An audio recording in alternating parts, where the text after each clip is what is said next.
तो चलिए सीधे इस दिलचस्प दुनिया में छलांग लगाते हैं। आज के इस एक्सप्लेनर में हम एक ऐसे यूनिवर्स का पर्दाफाश करने वाले हैं जो रहस्यों, जादू और सच कहूं तो एक बेहद क्रूर इतिहास से भरा पड़ा है। हम बात कर रहे हैं प्लैनेट फलान की। जरा सोचकर देखिए, एक ऐसा ब्रह्मांड जहां इंसान फूड चेन के टॉप पर नहीं है बल्कि बिल्कुल नीचे हैं, मतलब लिटरली सबसे नीचे। ये एक ऐसा खतरनाक ग्रह है जहां का इकलौता नियम बस किसी तरह अपनी जान बचाना है। तो ये सिर्फ एक फैंटेसी कहानी नहीं है, बल्कि एक पूरे सर्वाइवल इकोसिस्टम को समझने का शानदार मौका है। इस पूरे इकोसिस्टम को अच्छे से समझने के लिए हमने इसे कुछ हिस्सों में बांटा है।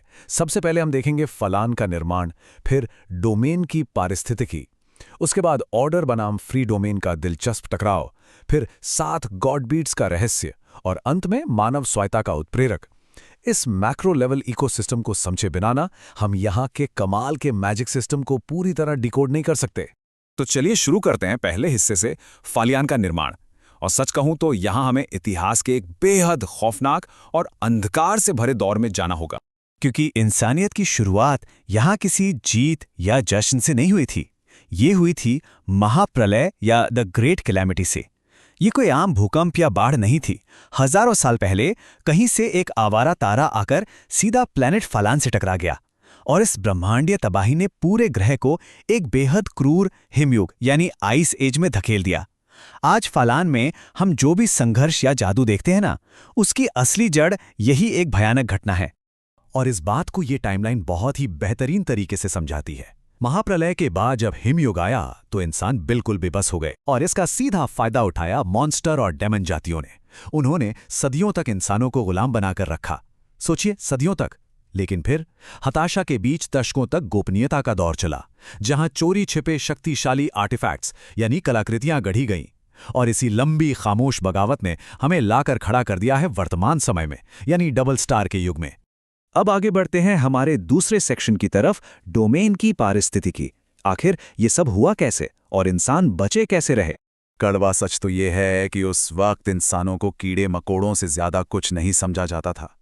उन्हें बस औजार या मवेशियों की तरह इस्तेमाल किया जाता था। पूरी दुनिया पर 10वें स्तर के हेवन डेमन्स और स्पिरिट ओवरलॉर्ड्स का खौफनाक वर्चस्व था। तो ऐसे में इंसानों के पास अपनी जान बचाने के लिए एक ही रास्ता था, खुद को अलग थलग छोटी छोटी भौगोलिक सीमाओं में समेट लेना। इसी हताश कोशिश का नतीजा था 6 डोमेन और 7 समुद्रों का निर्माण, ताकि बचे कुछ इंसान किसी तरह संगठित हो सकें। और यहीं से कहानी में एक बड़ा ट्विस्ट आता है हमारे तीसरे सेक्शन में, ऑर्डर बनाम फ्री डोमेन। ये सच में बहुत ही शानदार कॉन्सेप्ट है। अब यहाँ सबसे दिलचस्प बात यह है कि सर्वाइवल के इसी दबाव में इंसानियत 2 बिल्कुल अलग, एकदम विपरीत विचारधाराओं में बट गई। एक तरफ है लॉ डोमेन, यहाँ सब कुछ एकदम सख्त नियमों और अनुशासन से चलता है। यहाँ के योद्धा जैसे कि फा हुआ बेहद अनुशासित रक्षक हैं जो एक जादुई पवित्र कोडेक्स का इस्तेमाल करते हैं। इसके बिल्कुल उलट दूसरी तरफ है ब्लू या फ्री डोमेन। यह आज़ादी, राजसी ठाट बाट और तत्वों की पूरी अराजकता के बारे में है। यहाँ लानगे जैसे आज़ाद ख्याल लोग हैं जो हवा, पानी और गरज जैसी प्राकृतिक ताकतों से खेलते हैं। तो ये सिर्फ 2 जादू के तरीके नहीं है, ये दरअसल अनुशासन और बेखौफ आज़ादी के बीच की एक गहरी लड़ाई है। लेकिन इन विभाजनों से भी बड़ी एक चीज है जिसे हम चौथे सेक्शन में समझेंगे, द 7 गॉड बीट्स। ये वो जादुई उत्प्रेरक हैं जिन्होंने फालान के सारे नियम ही पलट कर रख दिए। बस एक नंबर, 7। लेकिन इस दुनिया में ये कोई मामूली अंक नहीं है। ये 7 नंबर पूरी इंसानियत की सबसे बड़ी उम्मीद का प्रतीक है। ये प्रतिनिधित्व करता है उन 7 ऋषियों का जिन्होंने कुछ ऐसा रचा जिसकी मिसाल पूरे फलान में नहीं मिलती। 7 गॉड बीट्स का निर्माण।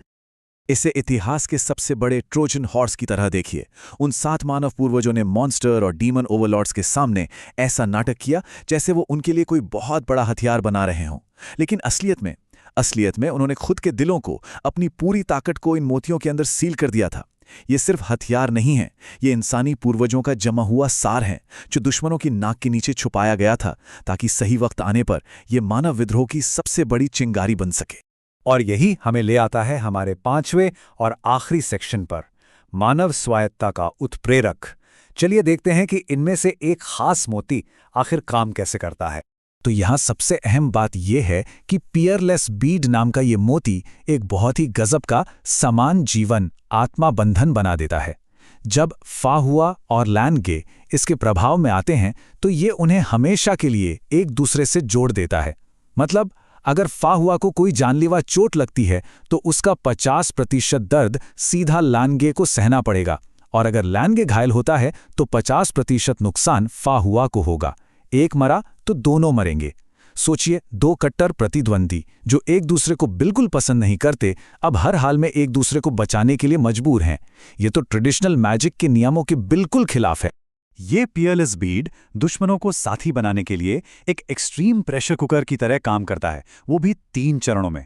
पहला तो वही समान जीवन आत्मा बंधन जो उनके विपरीत तत्वों यानी ऑर्डर और आज़ादी में तालमेल बिठाता है। दूसरा है इंस्टेंट टेलीपोर्टेशन, मतलब वो पलक झपकते ही किसी भी दूरी से एक दूसरे के पास पहुंच सकते हैं। और तीसरा है एक पॉकेट डायमेंशन। मोटी के अंदर की दुनिया का समय अलग है, वहां का 1 घंटा बाहर के 3 घंटे के बराबर है। ये उन्हें सुपर फास्ट स्पीड से ताकतवर बनने पर मजबूर कर देता है। और इन सब का जो फाइनल रिजल्ट निकल कर आता है वो एकदम माइंड ब्लोइंग है।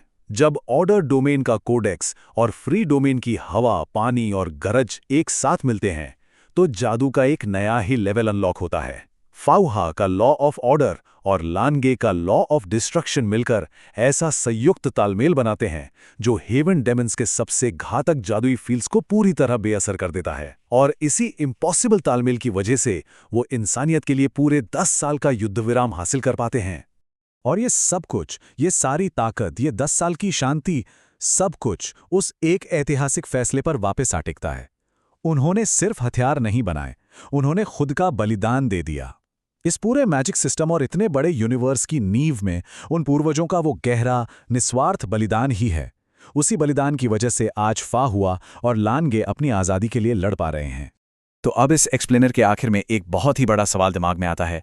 अगर सिर्फ एक पेयरलेस बीट की ताकत 2 नौजवानों को इतना मजबूत बना सकती है कि वो 10 साल के लिए एक पूरी डेमन रेस को रोक दें, तो जरा सोचिए जब बाकी बचे हुए 6 गॉड बीट्स पूरी तरह से जागृत हो जाएंगे, तब इस प्लेनेट फलान का क्या होगा? क्या ये इंसानियत की पूरी आज़ादी का शंखनाद होगा? खैर, इस सवाल का जवाब तो आने वाला वक्त ही बताएगा, लेकिन एक बात तो पक्की है, इस यूनिवर्स की कहानी अभी बस शुरू ही हुई है।